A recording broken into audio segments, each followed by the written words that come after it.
de las juntas directivas de las cámaras del sector salud de la ANDI.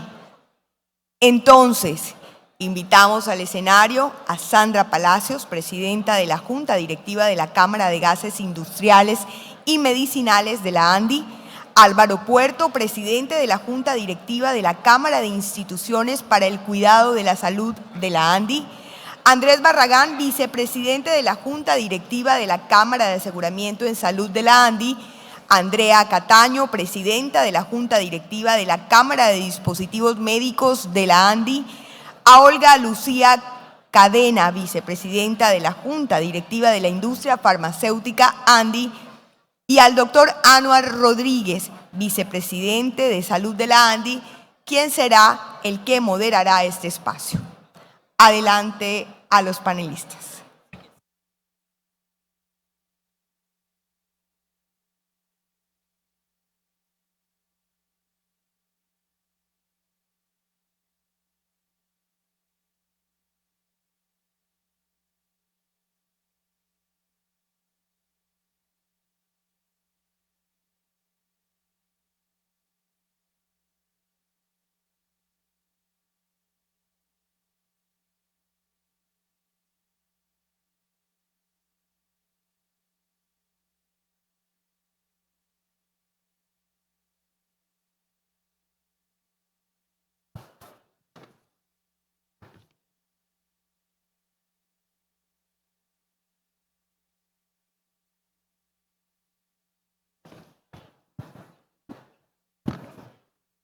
Bueno, muy buenas tardes.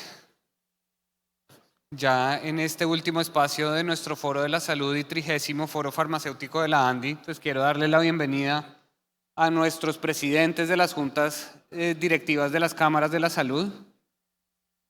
Acá ustedes tienen al frente a toda la cadena de valor del sector representado a través de ustedes que están acá en el auditorio. Entonces es para nosotros muy grato en la ANDI contar con este espacio para dar las reflexiones finales de este foro. Hace un instante acabamos de ver un momento yo creo que muy importante, sobre todo que genera esperanza para poder trabajar en equipo y poder encontrar alternativas al momento que estamos viviendo. Entonces yo quería hacer tal vez una primera ronda muy rápido para que veamos y tanteemos cómo quedan ustedes después de lo que hemos visto acá en el foro. ¿Cuál es su perspectiva? ¿Están optimistas? ¿Hay algo de pesimismo? Sobre todo, cuéntenos un poco del análisis que tienen en la perspectiva del corto y del mediano plazo. Entonces, voy a arrancar contigo, Olga, y nos venimos de allá para acá. Bueno, gracias, Anuar. Yo creo que mi perspectiva es mucho más expectante, podría decir yo, pesimista, optimista, más expectante. Creo que tenemos unos retos muy importantes. Siempre que hay un cambio, uno siente una incomodidad. Y yo creo que todos tenemos que aceptar que tenemos un cambio, pero que los actores seguimos siendo los mismos. Y de una u otra manera, pues tenemos que ajustarnos a este cambio que nos está pidiendo la sociedad, que nos está pidiendo el momento, y creo que podemos construir juntos, y creo que estamos aquí representados todos los actores de la cadena justamente por eso, porque ¿quién es el sistema de salud? Pues somos todos nosotros. Entonces depende de las conversaciones difíciles que podamos tener y de las cosas que podamos hacer juntos. Entonces soy optimista en el sentido de que juntos lo podemos hacer y expectante de los nuevos retos que nos va a traer este nuevo modelo que tenemos que construir entre todos. Gracias, Olga. Adelante, Andrea. Parecido a Olga, más bien realista. Digamos que nosotros estamos en medio de un cambio, en medio de una transformación, y esa curva del cambio que pasa por negación, resistencia, exploración, pues creo que la tenemos que acelerar. Yo sí siento que ya salimos de una fase de negación, ya estamos claros en que sí hay un cambio, una transformación. Tal vez vale la pena empezar muy rápido el tema de exploración y explorar cómo podemos resolver un modelo de atención que tiene que cuidar tres cosas y tal vez es lo más importante, por supuesto, lo que se ha hablado en todo el foro, las capacidades. lo primero que hay que hacer es proteger a como dé lugar las capacidades construidas. Lo segundo, no perder la visión de que sí tenemos que hacer una transformación y un mejor acceso en territorios. Yo creo que eso queda más que claro con todas las discusiones. Y lo tercero también es proteger la inversión. Lo único que no nos puede pasar es que la inversión que se ha hecho, social y económica, de todos los actores del sector, se pierda. Entonces, tal vez donde lo veo optimista es que hay una conciencia muy amplia ya de que tenemos que avanzar. Entonces, sí estoy optimista en eso, en un trabajo futuro, y ya parados todos en una realidad, creo, de transformación clara. Y le agregaría que a eso es no solo la inversión, sino la experiencia que se ha construido. Andrés. Sí. Bueno, buenas tardes, gracias. Realista porque cambios van a haber, eso estamos seguros todos. Preocupado. Yo sí me quedo preocupado porque creo que Bruce se lo dijo al ministro al final. Yo creo que tenemos que revisar bien lo de las cifras. Yo no creo que cuando tenemos estas cifras que se presentaron ayer también, desde antier, por parte de Mauricio Santamaría, por Bruce, donde realmente hay unos déficits, pues ojalá lleguemos a esos acuerdos y esas conversaciones para no estar en esos poros opuestos de que sí alcanza o no alcanza cuando sabemos que tenemos muchas dificultades. Esa sería como mi preocupación, Anuar. Gracias, Andrés. Adelante, Sandra. Gracias, buenas tardes. Pues yo creo que todos los que estamos en el sector salud en general nos levantamos con optimismo, porque pues tenemos pacientes, tenemos que trabajar por ellos y que básicamente seguir en función de ellos. Entonces todos los días tenemos obviamente optimismo, pero aparece una noticia, aparece una nueva acción o reacción que hace que obviamente esto nos lleve un poquito al piso.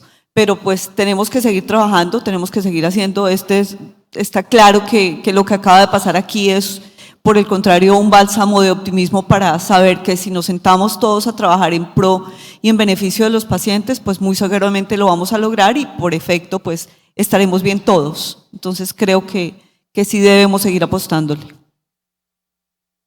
Bueno, Álvaro, contigo cerramos la ronda. Aló. Bueno, gracias a todos los que se quedaron. Primero quiero confesar que tengo rabia y dolor.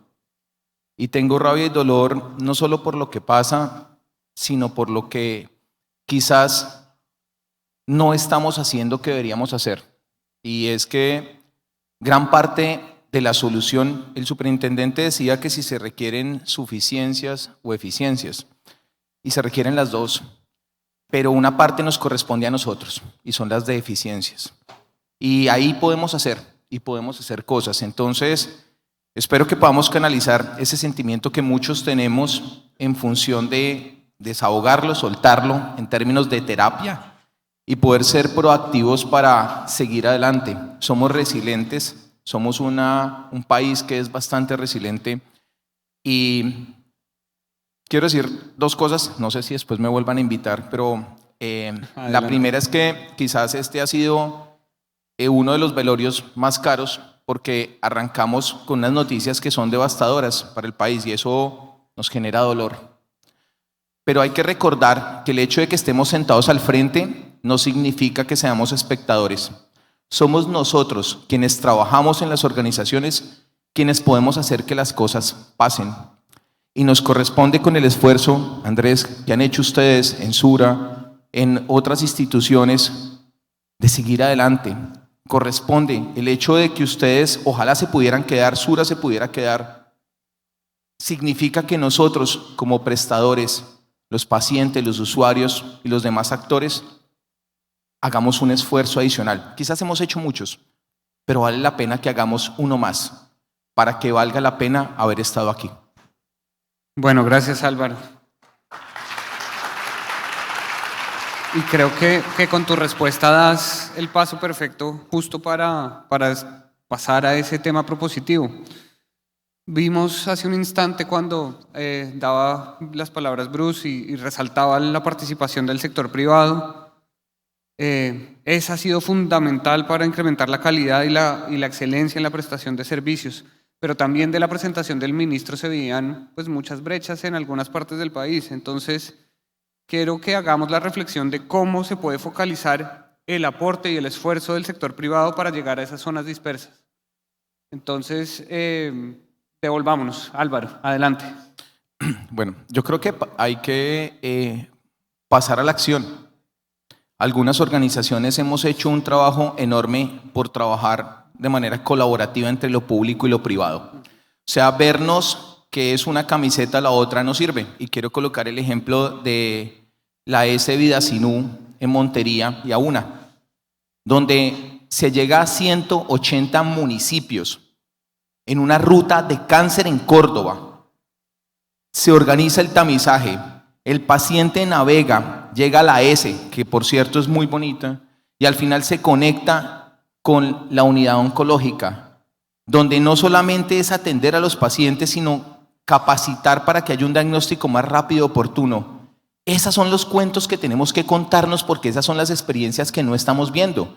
Nosotros, desde CIDE Salud, ayudamos a abrir uno de los municipios más pobres, de los 6 municipios más pobres de Colombia, en San Pues, no Sucre, Magdalena, a 7 minutos de fundación, y ayudamos a abrir el centro médico. Llevaba 4 años cerrado y no tuvimos que colocar mayores recursos, darles una herramienta, una tablet, ayudarles a que les fiaran el agua, porque el agua llega cada 2 días, pero no tuvimos que hacer nada más y no facturamos. No es un tema de nosotros generar un rendimiento, pero sí se trata de que inspiremos y ayudemos a la vida de otros. Esas personas que tienen estas instituciones cerradas necesitan a alguien que crea en ellos, que los respalde.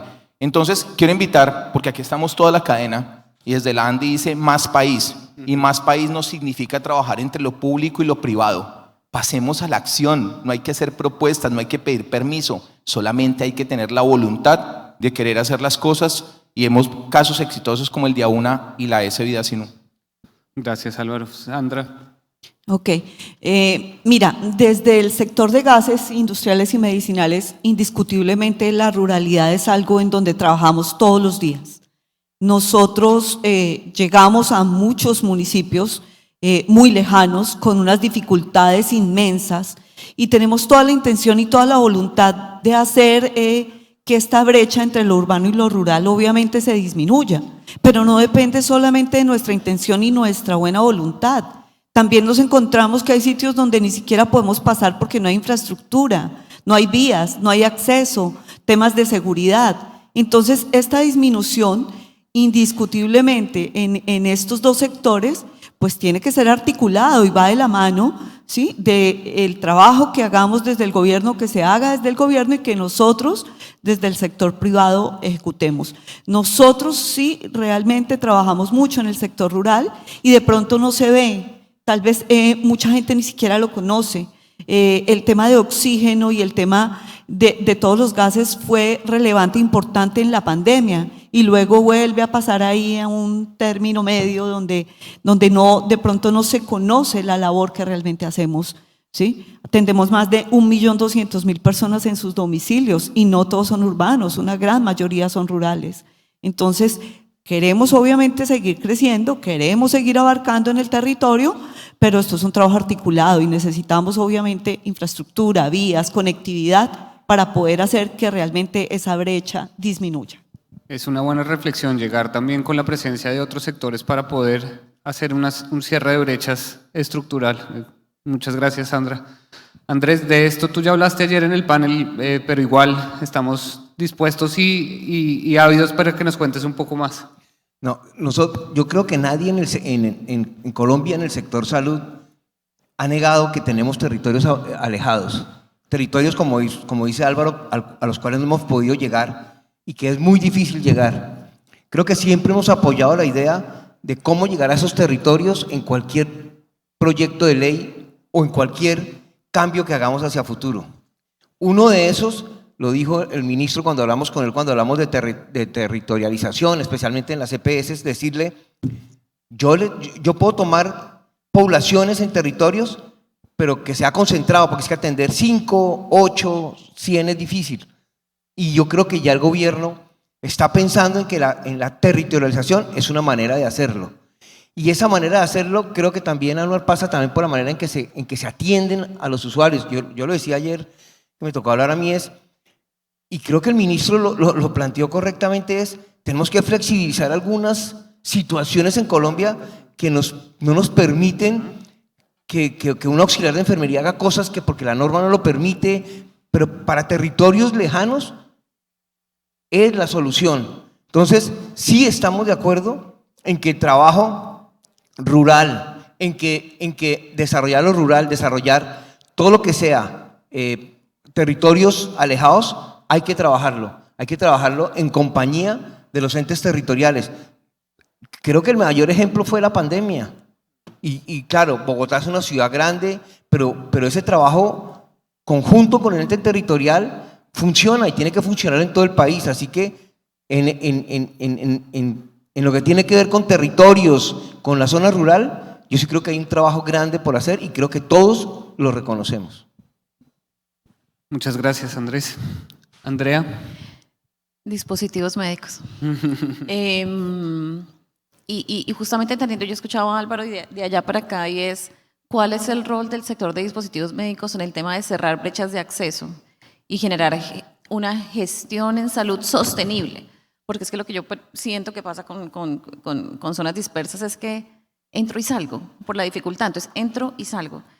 Si nosotros queremos trabajar en una gestión sostenible de largo plazo que de verdad cierre brechas, el tema de los dispositivos médicos, el tema de los avances tecnológicos en términos de cerrar esas brechas, de generar conectividad, ¿cierto? Conectividad y tecnología, por supuesto con procesos de inclusión digital sólidos, y ahí es donde vuelven y entran todos los sectores, pues vamos a resolver esa sostenibilidad. O sea, hay que entregar modelos de gestión innovadores para estas zonas, y desde el sector consideramos que todo el tema de telemedicina, el tema de monitoreo remoto, el tema de autocuidado a través de la tecnología, o sea, si no hay autocuidado y con esa dificultad de acceso, o sea, no lo vamos a lograr de una manera sostenible justamente.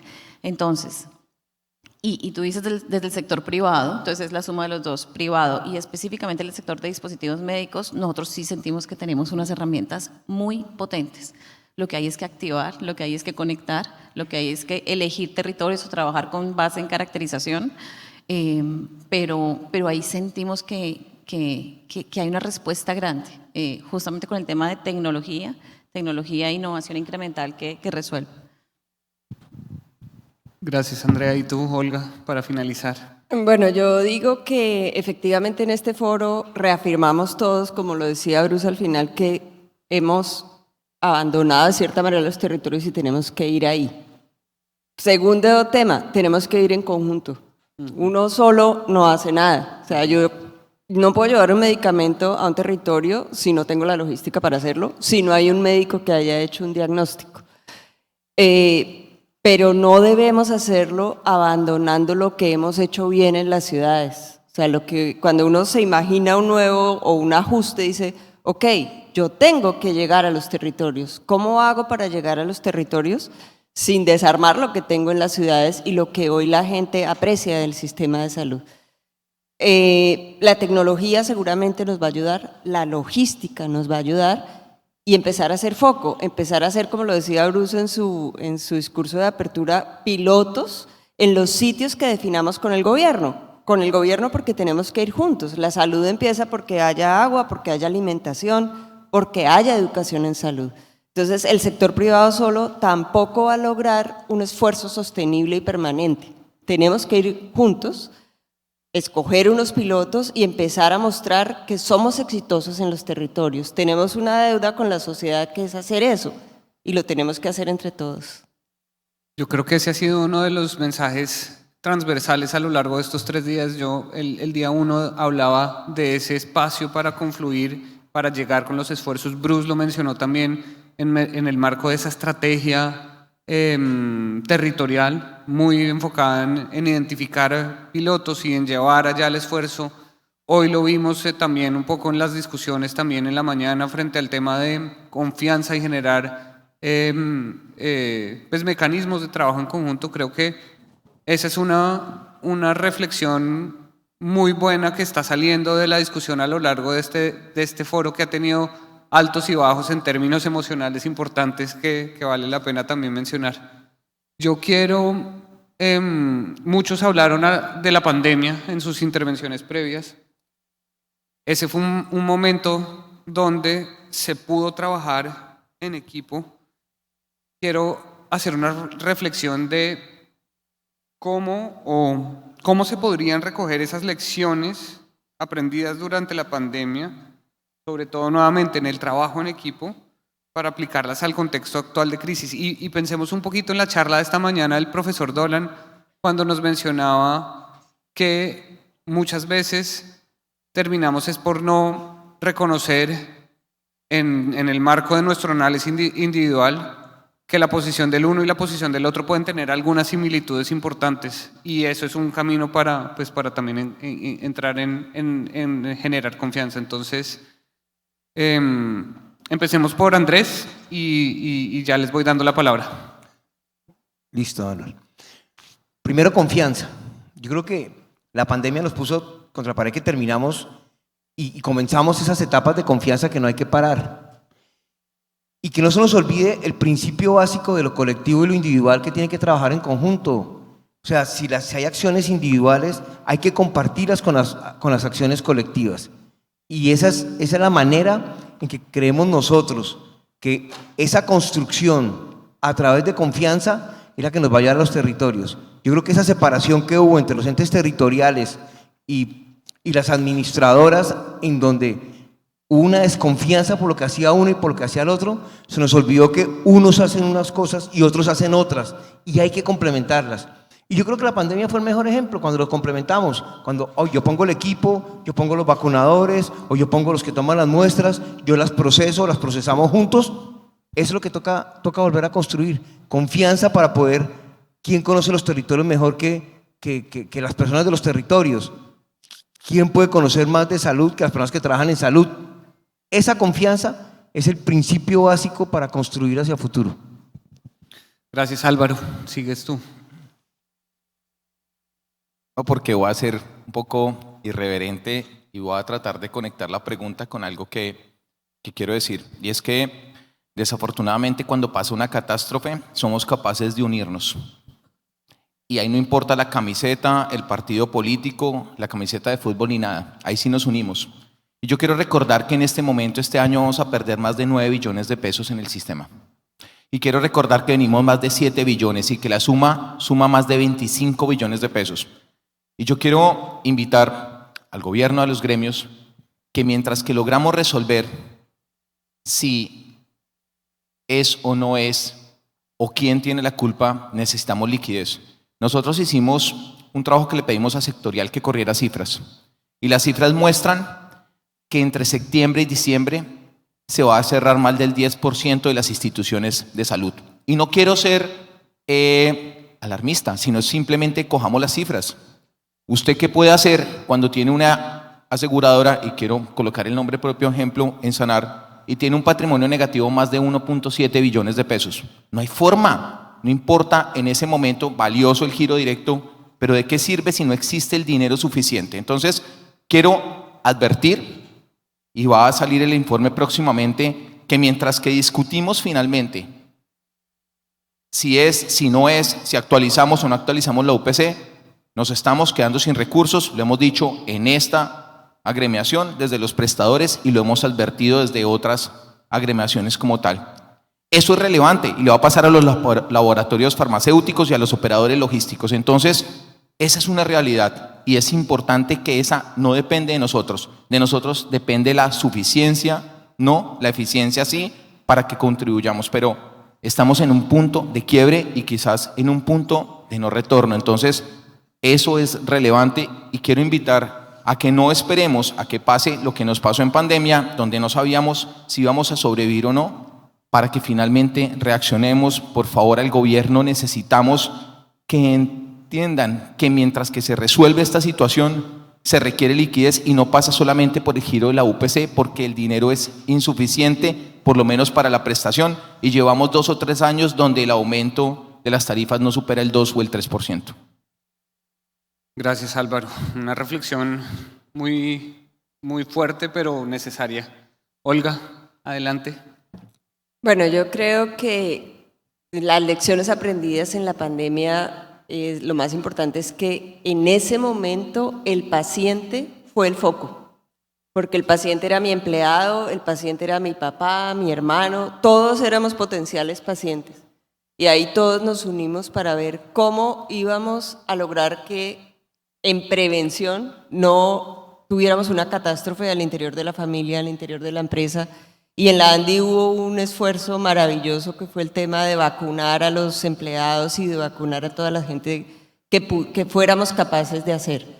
Entonces sí, es cierto como dice el doctor Puerto, no hay que esperar que el paciente esté grave para actuar.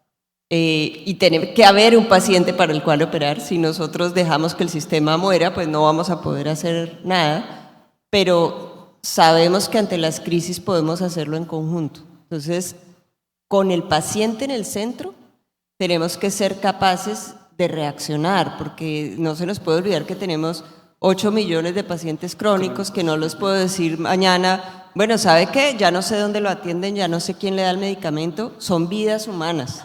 Y nuestra responsabilidad es que si hay una transformación se haga responsablemente, que tengamos un sistema de información, que tengamos una transición clara, pero que podamos preservar las instituciones de salud que son premiadas, que están en las mejores de Latinoamérica y todo el recurso humano que está soportando este sistema de salud. Entonces, de acuerdo con que para poder hacer algo tenemos que salvar lo que existe, por supuesto, y trabajar con el foco en que nuestros pacientes conserven lo que tienen bueno y los que no lo tienen puedan acceder. Gracias, Olga. Andrea. De la pandemia hubo, yo creo que la velocidad de acción, es decir, es un enfoque, es una reacción, o sea, y cuando digo pandemia también me está acordando de los eventos de marzo del 2021, del paro, porque no te dejan pensar, entonces tú ya estás actuando y resolviendo, y creo que eso es importante. Llevamos 18 meses discutiendo, y ese tiempo es demasiado tiempo de incertidumbre. La diferencia con la pandemia es que tomamos acción muy rápido con roles bien establecidos, y eso hizo que saliéramos rápidamente. Y lo otro es la capacidad local, o sea, en el sector de dispositivos médicos, la pandemia fue súper interesante porque entendimos lo que podíamos desarrollar en Colombia. El sector de dispositivos médicos es un sector muy importador, digamos, y eso fue un antes y un después de entender las capacidades que teníamos de desarrollo local y de construcción conjunta con la academia, con las instituciones en el sector de dispositivos médicos, empresas de electrodomésticos metidas en temas de desarrollo de respiradores, o sea. Entonces yo creo que fue un despertar al potencial que tenemos como país también de desarrollo de tecnología, pero lo que no nos puede pasar es que no se nos olvide eso bueno que pasó. Entonces yo siento que uno va bajando y ya después de un año, o sea, nos toca no perder la fuerza y como decía Álvaro, yo sí creo que hay que operar, o sea, hay que actuar rápido, porque nos puede ser peligroso que nos quedemos analizando mucho tiempo mientras los días pasan. Claro. Y los pacientes siguen ahí. Claro. Sandra. Bueno, qué bueno estar de últimas en esta pregunta, porque lo que dijo cada uno de mis compañeros suma, ¿sí? Pero al final creo que de la pandemia lo que más debíamos rescatar es que, como dice ese popular adagio, la unión hace la fuerza. Creo que todos terminamos unidos trabajando en una misma dirección, ¿sí? Fluyeron los recursos de alguna forma, hubo apoyo, los hospitales, las clínicas, los mismos pacientes actuaron de forma responsable, se cuidaron, o sea, era todo digamos una articulación muy importante, ¿sí? Donde al final el resultado fue pues haber logrado superar este ejercicio tan difícil. Y obviamente pues la idea es que si de las crisis salen las oportunidades, pues yo no tengo por qué esperar otra pandemia para tomar decisiones y tener actos buenos, por decirlo así, de todos los sectores, ¿sí? Y desde todos los frentes. Entonces creo que si todos nos unimos, articulamos, respetamos, trabajamos realmente con el mismo objetivo, vamos a lograr salir adelante. Aquí tuvimos visitas de otros países de la región donde nos reconocían el gran esfuerzo que habíamos hecho, el resultado tan maravilloso y pues indiscutiblemente se logró eso, con una muy buena unión y una muy buena comunicación. Bueno, muchas gracias. Creo que queda ese mensaje de, puede parecer sombrío el escenario, pero también hay chance y espacio para innovar, para hacer las cosas diferente y para encontrar de esta crisis que tiene unos orígenes muy diferentes a los de la pandemia, pero pues es una situación que está generando estrés dentro del sistema, un espacio para trabajar todos con un mismo propósito. Ya nos quedan muy pocos minutos y yo sé que todos estamos cansados después de estos 3 días. Les quiero dar solo un espacio para que ustedes nos puedan dar una reflexión final, cada uno de ustedes, lo que les salga del corazón. Entonces, Álvaro, adelante. Empezaste mal. Quiero que nos llevemos una cosa, porque finalmente no se trata solamente de conversar y hacer reflexiones, sino dónde podemos accionar. Quiero recordar que en el 2006 este país hizo uno de los 2 modelos programáticos y uno de ellos fue el de VIH. Para ese momento, la terapia de un paciente con VIH estaba entre 2.200.000 y 3 millones de pesos mes. Estoy hablando de hace más de 15 años. Hoy cuesta entre cerca de 750.000 y 900.000 pesos. Un modelo integral que permite lograr resultados en salud, que ha disminuido la mortalidad. Si solamente hoy multiplicáramos 1.600.000 pesos por cerca de 200.000 pacientes que dijo el ministro que tenemos, quiero decirles que tenemos más de 1.8 billones de pesos hoy de ahorro, ahí para el sistema. Entonces, si estamos buscando hacer sostenible el sistema, más allá de los estudios que haya que hacer alrededor de la suficiencia de la UPC, tenemos una tarea que hacer y es arrancar a hacer los modelos programáticos integrales por las rutas de riesgo para que a través de los centros expertos especializados podamos hacer más sostenible el sistema de salud. Recuerden esta cifra, 1.8 billones de pesos si fuera el 2006. ¿Cuánto podemos contribuir para ser sostenible y para que el dinero alcance para todos, logremos mayores resultados en salud, disminuyamos la mortalidad, mejoremos el acceso y podamos seguir avanzando como país? Gracias, Álvaro. Sandra, desde tu sector, una última reflexión. Bueno, mira, durante todo el foro casi que muchos de los panelistas y demás han utilizado términos muy asociados a la aviación y yo creo que nosotros vamos en este momento en un avión en medio de una turbulencia generada por 1000 factores, por todos, sin generar culpas para ningún lado, pero digamos, estamos en medio de la turbulencia, no podemos abrir la puerta y saltar. Tenemos que seguir trabajando, tenemos que buscar, tenemos que actuar, tenemos que tomar medidas, tenemos que accionar, ¿sí? Y pues en medio de todos estamos nuestros pacientes, nuestras familias, porque con todo el tema de salud, hoy podemos estar en una posición de proveedor, de EPS, de IPS, de lo que quiera, pero cualquier día también puedo estar en la posición de paciente. Entonces, es simplemente seguir trabajando, buscando las rutas, buscando los caminos, concertando, comunicándonos para lograr salvar pues este sistema y toda la gente que depende de este sistema desde nosotros mismos en adelante. Andrés. Sí, yo recalcaría 2. Uno, que no se nos puede olvidar a todos que el centro de todo lo que hacemos es el paciente y el usuario. Y eso no se nos puede olvidar en todo lo que nosotros venimos trabajando. Y la segunda gran reflexión corta que quiero decir yo es, después de escuchar los 3 días, todo lo que se ha hablado es, todavía hay diferencias entre lo que pensamos nosotros y piensa el gobierno. Y por más que hoy tuvimos unas reuniones donde nos hemos acercado, todavía hay diferencias en creer y en estar seguros de que tenemos dificultades. Y desde esta Cámara, ya no lo sabe, hay EPS ya intervenidas, otras que estamos saliendo, y es porque nos vimos en la necesidad de eso, no porque quisiéramos. Ha sido doloroso después de 30 años tomar las decisiones que hemos tomado nosotros.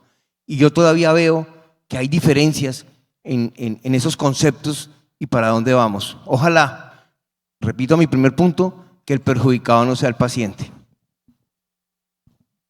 Gracias, Andrés. Andrea. Me preocupa, Andrés. No nos desenfoquemos. O sea, es decir, no tenemos más opción. Tenemos que mantenernos súper enfocados desde todos los sectores. Acá en la ANDI tenemos la oportunidad de estar trabajando en la misma mesa.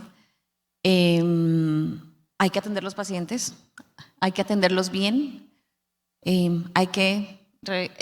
me parece súper importante tener claros los roles y los actores y los nuevos movimientos y ver que, porque si ya como tú dices, ya no estamos en las mismas, pero pues tenemos que trabajar enfocados, saliendo de lo que les decía al principio de la negación y de la resistencia y entendiendo que sí pasó, o sea, sí pasó con realidad, pero tenemos que enfocarnos muy rápido a ver cómo vamos a trabajar y cómo vamos a resolver lo que dice Álvaro, o sea, qué más vamos a hacer, en qué piloto nos vamos a montar, qué nuevos roles tenemos como nuevo actor, nos cambió el rol, entonces no es enfocarnos y no ver tantas noticias. Gracias. Y finalmente tú, Olga. Bueno, yo creo que como sistema tenemos que hacer el duelo rápidamente en que cambió, pero no necesariamente eso tiene que significar que perdamos las capacidades. O sea, las EPS hacen algo muy bien, que es manejar la ruta del paciente, manejar el aseguramiento. Seguramente vamos a tener que acomodarnos, pero el paciente, como tú bien lo decías, Andrea, está en el centro. El paciente tiene que seguir teniendo acceso a las tecnologías, a la innovación. Si nosotros nos quedamos en el problema estructural que tenemos y no encontramos una manera rápidamente de transformarnos, vamos a empezar a perder acceso a nuevas tecnologías, vamos a destruir el aparato productivo en Colombia y vamos a estar aún más rezagados. Entonces creo que es un switch que nos toca hacer rápidamente y ver cómo logramos acomodarnos a seguir prestando el servicio y hacer lo que sabemos hacer, porque realmente sabemos hacer muchas cosas, como lo decía también la hermana que ganó su premio de pacientes.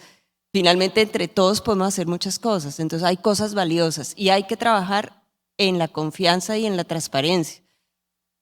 ¿Cómo se construye confianza? Con unas cifras claras. Yo creo que había alguna pregunta de, bueno, ¿qué cambio estructural hay que hacer? Hay que tener la misma cifra. No es posible que yo tenga un número, que el gobierno tenga otro número, entonces yo no le creo a usted no me cree a mí. No, tenemos que tener un solo número, tenemos que tener un sistema de información unificado que nos permita tomar decisiones.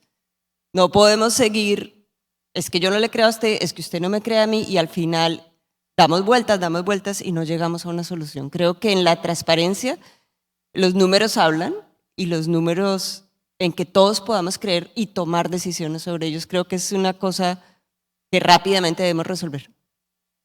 Bueno, muchas gracias, mis queridos presidentes de las juntas directivas de las cámaras de la salud. No me queda más sino agradecerles a ustedes, al público, por estos 3 días.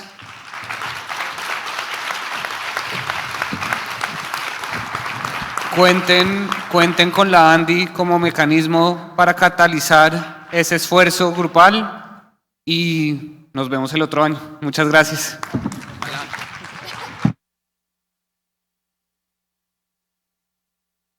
Muchas gracias. Les recordamos que las memorias de este evento les llegarán a sus correos electrónicos. Nos vemos en una próxima oportunidad. Mil gracias.